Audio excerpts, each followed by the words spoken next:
Ryan Fish showing us why one man became the leader of a median makeover. After monsoon rainstorms, the water just drains and gathers here in this wash that runs right through the middle of the Poets Square neighborhood. But neighbors here have taken the time to transform this from an overgrown, muddy mess into a park that's the central gathering place for the neighborhood. Every time I cut grass, I go out a little farther and a little farther.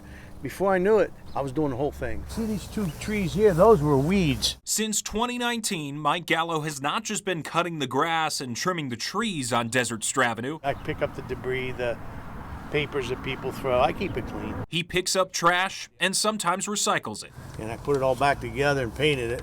He's built 3 benches out of steel. I'm a welder by trade. And planted them in concrete. I did the paint job on it. This is automotive paint. On this bird bath and doggy bag dispenser, a dedication. This is Chancellor's Park. Named after his late dog. He was always down here helping me the first 2 years that I did this.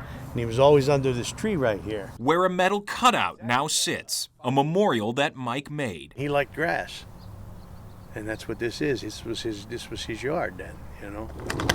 Now it belongs to the neighborhood. Others have donated furniture and lights, or their time. Brett Moffat is out here most weeks with Mike, cutting the grass when it gets too tall. Just felt like I had some time. I could give him a hand, and so that's where it started. Just an offer, and then he actually took me up on it. So he called my bluff, I guess.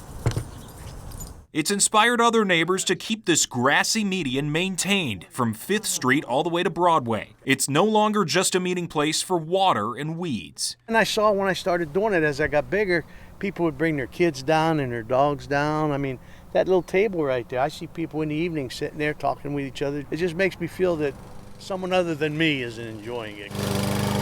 In Midtown near 5th and Swan, Ryan Fish, KGUN 9.